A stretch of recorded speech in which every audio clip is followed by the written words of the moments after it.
जय हिंद साथियों, नमस्कार। कैसे हैं आप सभी? स्वागत है आपका अपने परिवार में। और आज मैं आपको एक शख्सियत से मिलाने जा रहा हूं। वह आज के सबसे युवा और आरएस के अंदर पहली बार प्रयास में ही एसडीएम बने हैं, ऋषिराज जी। कपिल, आपका स्वागत है हमारे परिवार में। तो आज हम जानेंगे ऋषिराज जी से कि किस प्रकार से इन्होंने पहले प्रयास में आरएस जैसे एग्जाम में एसडीएम के पद को प्राप्त किया है। क्या इनकी पुरानी जॉब पढ़ने की टेक्निक क्या रही थी, इनके परिवार का बैकग्राउंड कैसा रहा है, या हम ये जानेंगे कि इन्होंने पढ़ाई कैसे की, कितने सालों से ये मेहनत कर रहे हैं, किन किन किताबों का अध्ययन किया, कहां कहां जाकर इन्होंने तैयारी की। आइए जानते हैं। ऋषिराज जी, आपका एक बार फिर से स्वागत है। ये वैश्विक पटल पर ऑनलाइन की इस दुनिया में लाखों अभ्यर्थी जो हैं आज इस प्रतिस्पर्धा के दौर में जो आरएस का सपना सजाए हुए हैं, वह जानना चाहेंगे कि आपकी जो ये यात्रा है आरएस की वो कैसी रही। जरा आप अपने विचार इनके साथ रखें।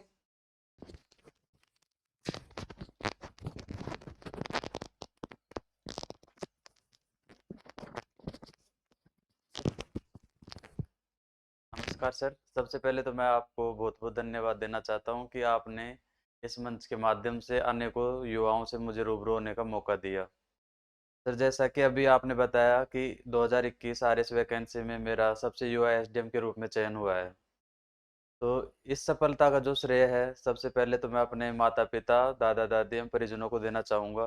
क्योंकि कहीं ना कहीं जो एक सपना होता है कि अपने बच्चों को किस राह पे ले जाना है, उसमें माता पिता और परिवार का बहुत बड़ा योगदान होता है।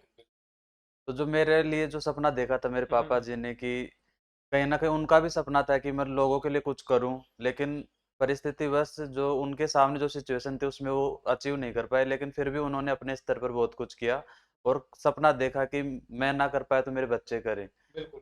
तो जो उन्होंने हमें माहौल दिया शुरू से ही, जब से हमारी स्कूलिंग थी, तो बचपन से ये माहौल मिलता था कि बेटा आपको ये करना है, आगे जाके आरएएस आईएएस बनना है। वो चीज़ों से हमें रूबरू करवाते थे। स्कूलिंग शिक्षा के साथ साथ वो आपको बताते रहे बिल्कुल कि सर। आपको क्या करना क्या है, क्या करना नहीं है? करना। जैसे कहीं भी जाते हैं अपन, तो अपन चीज़ें देखते हैं, देखने से ज़्यादा सीखता है कोई भी बच्चा होता है। तो हमें पापा के दोस्त भी थे कुछ जो सिविल सर्विसेज में थे, हम्म, या अपने उपखंड स्तर पर जैसे एसडीएम ऑफिस हो गया, कभी वहाँ हम्म, गए तो देखे। तो उसी दरमियान जब मैंने 10th क्लास में जब मेरा रिजल्ट आया, तो मेरी सब डिवीजन लेवल पर पहली रैंक थी। तो मेरे को जब सम्मानित किया गया, तो वहाँ एसडीएम साहब चीफ गेस्ट होते हैं। हम्म, तो उन्होंने कहा कि आज मंच के इस ओर मैं हूँ, हाँ आप इस ओर हो। हाँ तो हाँ। आने वाले समय में अगर आप अपनी प्रतिभा को मेंटेन रखेंगे, तो हो सकता है कि आप भी इस मंच के आप इस भी ओर इस खड़े मंच के इस ओर आ जाएं और अन्य बच्चों को सम्मानित करें। तो कहीं ना कहीं उस टाइम चीजें हम समझने लगे थे, क्योंकि 10th क्लास का बच्चा ऑब्जर्व करता है, तो मन में लगा कि अपन आ सकते हैं इस जगह, कुछ तो क्वालिटी है, तभी सामने वाले सर ने बिल्कुल अपने को बिल्कुल। आया। उस दौरान फिर मैंने जब 11 12th किया, तो 12th में मेरा आईआईटी एडवांस में सिलेक्शन हो गया था बिना किसी कोचिंग के। तो ये ग्रामीण क्षेत्र में एक बड़ी उपलब्धि थी। आपका गांव कौन सा है, थोड़ा बताना जी चाहेंगे इनको? सर, मैं विराटनगर है, मत्स्य जनपद की राजधानी के हाँ रूप हाँ। में फेमस है, महाभारत कालीन नगरी है। हम्म। वहां से बिलोंग करता हूँ।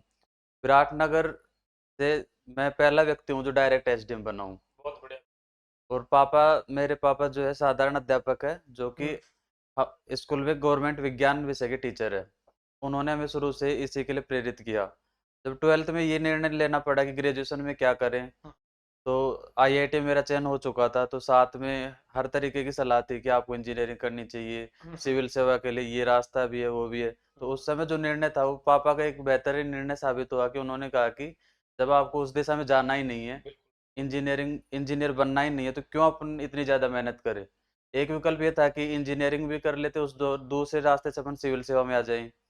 लेकिन पापा ने कहा कि जितनी मेहनत अपन उधर करेंगे, अगर उसका तुम 70% भी कर लोगे, कंसंट्रेशन के साथ अपने लक्ष्य पे ध्यान रखोगे, तो तुम इस क्षेत्र में भी सफलता हासिल कर सकते हो।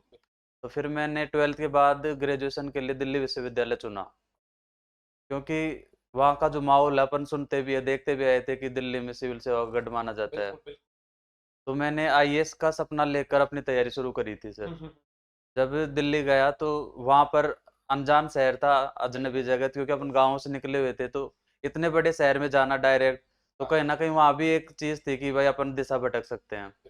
परंतु जब लक्ष्य अपने निगाहों में होता है, अपन जिस सपने को लेकर आए हैं, मेरे साथ हमेशा एक ही था, और जो एक लाइन थी जो मेरी मोटिवेशन रहती थी, क्या? कि जो चार आंखें हैं, दो हाँ। आपके माँ की, दो आपके पापा की, वो बिल्कुल इंतजार कर रही है कि एक दिन मेरा बेटा अफसर बन के आएगा। बिल्कुल। तो वो जो लाइनें थी, वो ये थे कि मेरे को कभी भी राह से भटकने ना दी।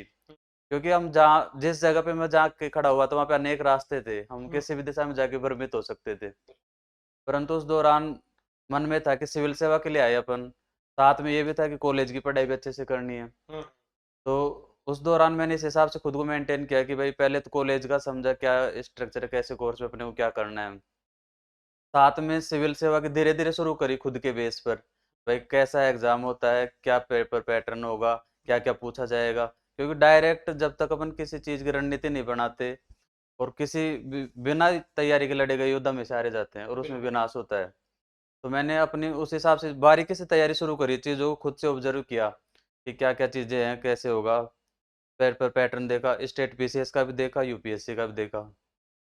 तो जो जो कॉमन चीज़ होती है, बेसिक चीज़ें जिन्हें अपन कॉलेज के साथ मेंटेन कर सकते हो, शुरू कर दी। कॉलेज आपने मैंने अपनी जो ग्रेजुएशन थी वो फिजिक्स ऑनर्स से करी है ऑनर्स और मास्टर्स भी फिजिक्स ऑनर्स में किया है।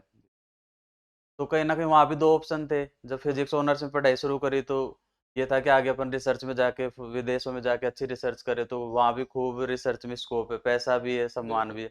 लेकिन जो लक्ष्य था कि सिविल सेवा, जिसको घर वालों ने भी सपना सजोया था और खुद को भी लगता था कहीं ना कहीं कि अपने को अपन बन सकते हैं और वो चीज़ अपने अंदर मौजूद है जो एक सिविल सेवक में होनी चाहिए। तो मैंने बेसिक चीज़ों से शुरू किया, जीरो से स्टार्टिंग करी भाई। जब समझ में आ गया कि जीएस है, जीएस में सब कुछ पढ़ना होता है, तो बेसिक बुक्स है जैसे एनसीईआरटी वगैरह वो खुद से पढ़ना शुरू कर दी। मैं ये जानना चाहूँ, जैसे भी एक युवा साथी कोई तैयारी करता है, वो ये सोचता है कि मैं सबसे पहले किताबों का चयन कैसे करूं। एक बाजार में बहुत सारी किताबें हैं, तो उसको वो वास्तविकता पता चल जाए कि मैं इतनी किताबें पढूं तो इससे मेरा आरएसपी क्लियर हो जाएगा, और इसके बाद अगर मैं मेंस के लिए तैयारी करूं तो इससे मेरा मेंस क्लियर हो जाएगा। अब यहाँ पर हम जो है, आप भी जानते हैं, राजस्थान में हिंदी माध्यम के विद्यार्थी ज्यादा हैं और इंग्लिश माध्यम के विद्यार्थी बहुत कम मिलते हैं। तो उनकी इंग्लिश कमजोर होती है, तो वो ये सोचते हैं कि जिसको इंग्लिश नहीं आती वह क्या आरएस बन सकता है, या जो बिल्कुल थोड़ी बहुत भी मेहनत करके अगर इंग्लिश सीखे तो उसका नंबर आ सकता है। तो उसके ऊपर भी आप थोड़ा सा इनको विचार दें कि हाँ, इन किताबों का अगर आप चयन करते हैं तो आगे जाकर ये आपको, जो आपका जो सपना है उसके अंदर, ये बहुत ही कारगर साबित होगी।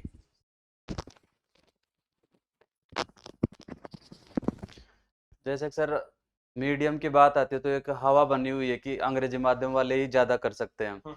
परंतु जब हम एनालिसिस करते हैं कोई भी एग्जाम का तो उसमें मीडियम बाधा नहीं होता, क्योंकि मीडियम का है कि अपन अपनी अभिव्यक्ति किस प्रकार से कर पा रहे हैं, भाई एग्जाम में जो पूछा जा रहा है उसको अपन किस प्रकार से प्रेजेंट कर पाएंगे। तो ये चैलेंज मेरे सामने भी था कि हिंदी मीडियम चुनूं या इंग्लिश मीडियम चुनूं, क्योंकि जब जाके देखा तो रैंक जो आ रही है टॉपर्स की वो इंग्लिश मीडियम वालों की आ रही है। मेरी स्कूलिंग हिंदी मीडियम से थी और ग्रामीण पृष्ठभूमि से थे, तो ये भी अपने को पता था कि अभी तुरंत इंग्लिश मीडियम ले लिए तो दिक्कत हो सकती है। लेकिन फिर जब दोनों में कंपैरिजन करके देखा मैंने बेसिकली, भाई इंग्लिश मीडियम में अपन कैसे कर सकते हैं, तो ये बेसिक पार्ट है। कोई भी एग्जाम हो, चाहे अपन आरएएस का करे, चाहे आईएएस का करे, या और कोई प्रतियोगी परीक्षा हो, अगर वो नेचर अपने समझ में आ गया, सिलेबस देखे पहले भाई ये पूछना चाह रहा है, फिर उसमें जो बेसिक शुरुआत होगी, सबसे बेसिक शुरुआत में अपनी जो स्कूलिंग की किताबें हैं, एनसीईआरटी हो गई चाहे स्टेट बोर्ड की किताबें हो गई, उनसे ज़्यादा बेसिक कोई भी नहीं हो सकता। क्योंकि जो भी सिलेबस अपन देखते हैं, जो स्टैटिक पोर्शन है वो बेसिक वहीं से क्लियर है उनका। तो मैंने जब पढ़ के देखा तो मेरे को लगा खुद की क्षमताओं के अनुसार कि मैं हिंदी मीडियम में ज़्यादा बेटर कर सकता हूँ। कहीं न कहीं ये अवसर आता है कि हम दूसरों को देख के ये सोचते हैं कि उसने इंग्लिश मीडियम में किया तो मैं भी इंग्लिश मीडियम लूँ, और खुद की क्षमताओं को हम भूल जाते हैं। जब अपन ये एनालिसिस कर ले कि मैं किस में बेटर कर रहा हूँ तो वो चूज़ करें। फिर किताबों की स्टार्टिंग की बात करें तो जो बेसिक किताबें हैं, एनसीईआरटी हो या स्टेट बोर्ड की, दोनों बुक्स मैंने पढ़ी थी। उससे ये है कि अपन फाउंडेशन तैयार हो जाता है, चीज़ों का जो रोड मैप है वो क्लियर हो जाता है, भाई विज्ञान में ये पढ़ना है, सामाजिक विज्ञान की ये चीज़ें हैं, तो बेसिक बेसिक क्लियर होगा तो फिर उसके बाद अपन कोई से भी स्टैंडर्ड बुक्स पढ़ेंगे तो अपने आसानी से समझ में आने लगे। और रही बात फिर एग्ज़ाम, जब अपने को फिक्स हो जाता है कि भाई ये एग्ज़ाम दे रहे हैं, चाहे आईएएस का हो, आरएएस का हो, पहले एक लक्ष्य फिक्स कर लें। एक साथ एक से ज़्यादा एग्ज़ाम की तैयारी करेंगे तो हो सकता है कि अपन एक में भी अच्छा ना कर पाएँ। हाँ, ये ज़रूर है कि जैसे आईएएस के लिए अपन ने लक्ष्य बना लिया तो स्टेट पीसीएस जैसे कुछ-कुछ चीज़ें सिमिलर है, तो उनको एक साथ अपन कवर कर सकते हैं। फिर जब एग्ज़ाम आता है, तो उस एग्ज़ाम स्पेसिफिक जो चीज़ें हैं उन पर ज़्यादा ध्यान दें तो अपन सफलता प्राप्त कर सकते हैं। राजस्थान में आपने कभी पटवार, एसआई इनका कोई एग्जाम दिया है? नहीं सर, जो आरएएस का एग्ज़ाम था मेरा सबसे लाइफ़ का पहला एग्ज़ाम था, अच्छा, क्योंकि यही पहला एग्जाम यही था। था। सिविल सेवा के लिए जो 21 साल की न्यूनतम आयु थी ना, तो मेरा टारगेट रहता है कि 21 का होने के बाद अपन आईएएस का एग्जाम देंगे। हम्म, लेकिन यूपीएससी में ये होता है कि 1 अगस्त के पहले आपकी 21 वर्ष होनी चाहिए। हम्म, तो मेरे जब कैलकुलेट किया तो मुझे ये था कि 2022 में अपन बैठने लायक हो जाएंगे, उस हिसाब से तैयारी शुरू करी थी।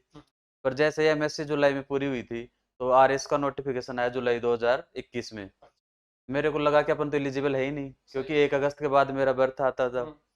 फिर मैंने लास्ट दिनों में नोटिफिकेशन पढ़ा कि देखे तो यार इसका नोटिफिकेशन क्या क्या चीजें आती है भाई, पहला एग्जाम होगा, एलिजिबल भी है कि नहीं। तो मैंने देखा तो उसमें ये था कि 1 जनवरी तक जो 21 साल का हो जाएगा वो बैठ सकता है, और मेरी डीओ भी थी 30 दिसंबर। तो मेरे को लगा कि अपन 2 दिन तो कम ही है, अभी 21 साल की हो गई इसके अनुसार। तो फिर जब मैंने फॉर्म फिल करके देखा तो उसमें 21 साल 2 दिन लिखा हुआ है और मैं एलिजिबल था। साथ में ये भी था कि जब पहले मन में तो यही कि अपन आईएएस की कर रहे हैं तो देख नहीं दें, फिर ये लगा कि ये सेम एग्जाम है भाई, ये स्टेट लेवल का है वो सेंट्रल लेवल का है, तो अपन एक बार एग्जाम दे के देखते हैं कि कैसा क्या नेचर होता है, जैसा अपन ने सोचा है वैसा ही होता है क्या। लेकिन जुनून ऐसा था कि अगर दे रहे हैं तो फिर अपन अच्छे से देंगे। फिर मैंने अप्लाई कर दिया, आरएस का प्रीलिम्स हुआ। आरएस प्रीलिम्स के लिए मेरे पास बहुत ज़्यादा टाइम नहीं था, क्योंकि जुलाई में मास्टर्स कंप्लीट हुई थी और फॉर्म लगाने से पहले प्री की डेट आ गई थी। फिर थोड़ा सा रिसर्च किया खुद के बेस पे, भाई प्री में क्या क्या चीज़ें हैं, सिलेबस तो देखा हुआ था लेकिन डिटेल में फिर से देखा भाई कौन कौन सी चीज़ें हैं, कैसे क्या करना है। तो एक भैया थे हमारे जिनसे मैंने मार्गदर्शन लिया, उनका सिलेक्शन 2018 वाले बैच में हो गया था। तो उन्होंने भी बताया कि ऋषि टाइम तो लिमिटेड है, लेकिन अगर तू कर सकता है तो कोशिश अच्छे से करके देख। भाई जो भी कोशिश करें हम ईमानदारी से करें और मेहनत के साथ करेंगे तो क्या पता सफलता मिल ही जाए। तो मैंने भैया से ये कहा कि भैया आप ये बता दो कि भाई कितनी क्या कट ऑफ जाती है। तो उन्होंने मेरे को बताया कि ये कट ऑफ है, पिछले साल ये थी, उससे पिछले साल ये थी, इस बार संभावना ये है कि भाई 10-15 नंबर का मार्जिन लेके चलो। तो मैंने ये सेट कर लिया भाई 72 थी तो लगभग अपन 85 से 90 के बीच में स्टैंड कर जाएं। तो उस हिसाब से यहाँ से फिर मैंने कोचिंग करने का टाइम था नहीं फ्री के लिए, भाई 1 महीने में तो फ्री के कहीं लिए आपने कोचिंग भी कोचिंग नहीं नहीं ली। ली। तो मैंने सिर्फ नोट्स लेके गया था जयपुर से आके, भाई जो भी भाई पीवाईक्यू है, प्रीवियस ईयर क्वेश्चंस है, सही है। कुछ उनकी बेसिक बुक्स थी वो लेके गया। फिर मैंने खुद ने अपने लिए स्ट्रेटेजी बना ली भाई कि ये सेगमेंट अपना अच्छा है, इसको अपन कवर करेंगे तो इसमें स्कोर अच्छा होगा। जैसे उस टाइम ये था भाई करंट अफेयर्स है, रीजनिंग है, साइंस है, साइंस से भाई खुद का बैकग्राउंड है। दूसरा भाई इंडिया और राजस्थान जीके, तो उसमें जो जो अच्छे से कर सकते हैं उनको पहले कर लेंगे। तो उस हिसाब से रणनीति बनाई। और ऑनलाइन का जमाना है भाई, कई विद्यार्थियों का ये प्रश्न रहता है कि हम टेस्ट सीरीज दे, इतना पैसा नहीं है। तो उस टाइम ऑनलाइन का क्रेज चला ही था, तो जैसे टेलीग्राम बहुत हेल्पफुल रहा। भाई जितनी भी कोचिंग थी उनके टेस्ट पेपर अवेलेबल हो जाते थे। कोई वीडियोस देखने हो तो यूट्यूब पर खूब सारी वीडियो है। जैसे जीके में हम सुभाष चारण जी सर थे, इंटरेस्ट कैसे बना, जो हिस्ट्री में पढ़ाते थे हम, कॉलेज में भी उनकी वीडियो देखते थे। तो कहीं ना कहीं ये इंटरेस्ट काम आया, तो वो चीजें देखी। तो मेरे को राजस्थान जी के इतनी टफ नहीं लगती थी, जबकि साथ वाले कहते थे कि तूने फिजिक्स में किया है सारा, तो राजस्थान जी के कैसे याद करेगा। फिर मैंने कहा नहीं, मेरा खुद का इंटरेस्ट है, काफी टाइम से देखता आ रहा हूँ, स्कूल में भी पढ़ी है किताबें। तो वो चीजें करी, तो लगभग 40-45 दिन में जितनी तैयारी हो सकती थी मैंने करी। लेकिन टेस्ट सीरीज से खुद का आकलन कर लिया था मैंने कि अपना प्री हो जाएगा। पापा ने तो ये भी कहा था भाई सेंटर दूर है तो देख ले जाना है अभी है कि नहीं जाना, बांसवाड़ा सेंटर आया था उस टाइम प्री का। तो ये बातें थी, फिर मैंने आकलन कर लिया था, क्योंकि जो सेल्फ इवोल्यूशन होता है ना वो सबसे बड़ा है भाई, खुद का मूल्यांकन अपन खुद कर सकते हैं। अपनी क्या कमी है क्या कमजोरी है अपने घर वालों से ज्यादा अपन खुद जानते हैं। टीचर भी अपने को राह दिखा सकते हैं, लेकिन खुद की कमजोरी कहाँ है उसको अपने को खुद को दूर करना है। फिर जब मैंने प्रीलिम्स दिया तो आंसर की मिल रही, तो मेरा प्रीलिम्स हो रहा था। मैंने बताया कि 100 के लगभग नंबर आ जाएंगे, 2-3 आंसर की मिलाई तो लगभग ये स्कोर बन रहा था। तो ये तो श्योर हो गया था कोई अपना प्रीलिम्स नहीं अटकेगा। तो मैंने घर वालों से कहा कि तैयारी के लिए, मुझे मेंस की तैयारी के लिए आप 3-4 महीने के लिए जयपुर शिफ्ट कर दो, क्योंकि उस टाइम कोविड फ्री हुआ ही था। तो घर वालों को भी ये थे कि भाई कोविड का टाइम है, बाहर क्यों भेजे, यहीं से कर। मैंने सिर्फ 4 महीने मांगे थे उनसे घर वालों से कि 4 महीने आप मेरे को शिफ्ट कर दो और जो भी चीज़ों की जरूरत हो वो अवेलेबल करवा दो। तो घर वालों ने पूरा सहयोग दिया, जितनी सुविधा अपन उन्होंने करवा सकते थे उनके स्तर पर वो अच्छी अवेलेबल करवाई। तो मेंस के लिए कहाँ तैयारी की आपने? मेंस के लिए मैं जयपुर आ गया था। यहाँ फिर मेंस के लिए, मेंस में कुछ सब्जेक्ट नए थे, जैसे ये छोटे सब्जेक्ट है, बिहेवियर है, लॉ है, स्पोर्ट्स, योगा, ये पहले नहीं पढ़े हुए थे। तो फिर मैंने यहाँ स्प्रिंग बोर्ड का मेंस बैच ज्वाइन किया था, क्योंकि खुद से करते तो हो सकता है टाइम कम पड़े या कुछ बिल्कुल ज़्यादा। तो एक राह मिल गई कि भाई अपने को इस राह पे चलना है। तो उस दौरान मैंने अपना पूरा जितना मैं दे सकता था 100% उतना मैंने मेहनत पूरी करने की कोशिश करी, लेकिन कॉन्फिडेंस कभी कम नहीं रखा कि भाई अपना होगा या नहीं। यही मान के चलता था हमेशा कि अपना सिलेक्शन होगा, चाहे एक सीट क्यों ना हो एसडीएम की, वो अपने को लेनी है। तो ये सबसे बड़ा है कि भाई अपन कोई भी एग्जाम देते हैं ना, तो उसमें अपने को खुद पर विश्वास होना चाहिए कि मैं ये कर रहा हूँ तो मैं ये अचीव कर लूंगा। अगर विश्वास नहीं रखेंगे तो कहीं ना कहीं अपनी मेहनत चाहे कितनी हो, वो विश्वास के अभाव में पीछे रह सकते हैं। बहुत बढ़िया आपने बताया कपिल जी। मैं ये और आपसे पूछूंगा कि जिस प्रकार से आपने आरएस का आपका सफर बताया, उसमें आपने कहा कि खुद पर विश्वास करना, खुद का मूल्यांकन स्वयं करना, और जो 4 आंखों वाली आपने बात बताई, जैसा 2 आपके मामा मम्मी पापा आपको देख रहे हैं, खुद आप देख रहे हो, कल को वो क्या जवाब दोगे जब आप घर जाओगे।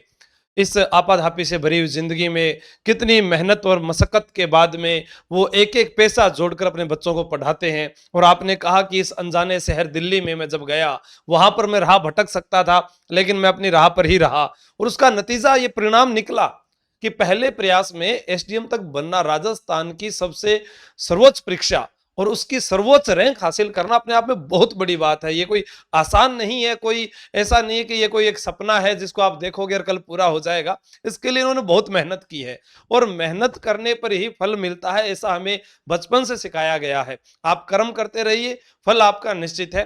ठीक है, जैसा हम यहाँ पर जुड़े हैं ऋषिराज जी से, इन्होंने बताया कि एक ग्रामीण परिवेश से आते हैं।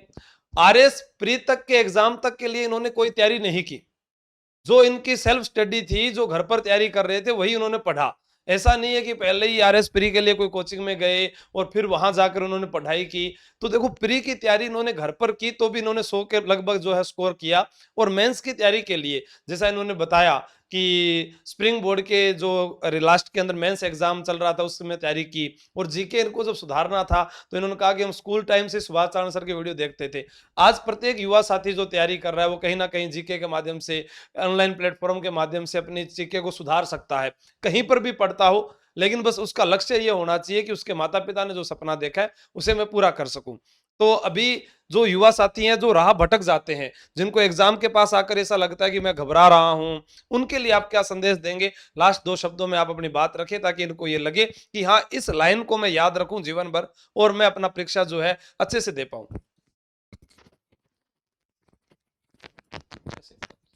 जैसे लास्ट में अपन युवाओं के लिए मैं बात करूँ तो मैं एक ही संदेश देना चाहूंगा, जो पहले भी मैंने बताया था कि अपने माता पिता का जो सपना है उसको हमेशा निगाहों में रखें। दूसरा है कि भाई जो भी 2 लाइनों में अपनी बात कहना चाहूंगा, राह संघर्ष की जो चलता है, राह संघर्ष की जो चलता है वही दुनिया को बदलता है। जीती है जंग जिसने रातों से, वही सूर्य बनकर निकलता है। बस खुद पर विश्वास रखे, क्योंकि सफलता एक दिन में नहीं मिलती, लेकिन एक दिन जरूर मिलती है। मेरे भाभी जी थे जो एसडीएम बने थे, रीना छिंपा जी, उन्होंने भी एक लाइन कभी व्हाट्सएप स्टेटस पर लगाई। उन्होंने भी ऐसी लाइन जो जुड़ी हुई थी कि सघन वन अंधेरी रात मूक निमंत्रण चलना है, अरे अभी विश्राम कहाँ आशु बहुत देर तक चलना है। उसमें आशु शब्द मैंने जोड़ दिया, बाकी उन्होंने अपने लिए लगाई थी। भी अभी विश्राम कहाँ, बहुत देर तक चलना है। जीवन में यह एक चुनौती नहीं है परीक्षा, इसके अलावा घर की जिम्मेदारी, बहन की शादी, रिश्तेदारों के आना जाना, बच्चों को पालना, पत्नी की जिम्मेदारी, ये सब चुनौतियां अभी तो शुरू होगी। परीक्षा तो महज एक आपका जो है सफर तय करती है कि अगर आप अच्छी रैंक के साथ किसी सरकारी सेवा में चले जाते हैं, तो 60 साल का जो जीवन है वो बहुत अच्छे से आप बिना किसी तनाव के आप यापन कर सकते हैं। बाकी बहुत से ऐसे अधिकारीगण भी रहे हैं जिनको भी इस मानसिक तनाव के अंदर जो है वो घिरना पड़ जाता है, लेकिन वो उससे बाहर निकल कर आते हैं। उसके लिए आपको लगातार अपने साथियों से जुड़ा रहना चाहिए, अपनी बातों को उनके सामने रखना चाहिए, अपने माता पिता के साथ अपनी बातें रखनी चाहिए। कोई समस्या आए तो उसका जो है उपाय हमें ढूंढना है। ऐसा नहीं कि हम घुट घुट कर वहीं पर रह जाएं कि मैं फेल हो गया, मेरा क्या होगा। बहुत से हैं जो बहुत बार फेल हुए और उसके बाद उन्होंने सफलता हासिल की, और कुछ हमारे पास में ऋषिराज जी जैसे भी हैं जिन्होंने पहले अटेम्प्ट में ही जो है अपनी मंजिल को पा लिया। तो ये तो वो कहते हैं ना कि बहुत कम ऐसे आपको देखने को मिलेंगे, लेकिन इनका जो बैकग्राउंड था, इनके पिताजी ने इनको शुरू से ही कहा। और देखो, इन्होंने कॉमर्स में ऑनर्स किया ना, फिजिक्स में ऑनर्स किया, फिजिक्स में ऑनर्स किया। पिताजी भी विज्ञान के ही अध्यापक रहे और उनका मार्गदर्शन इनको लगातार मिलता रहा।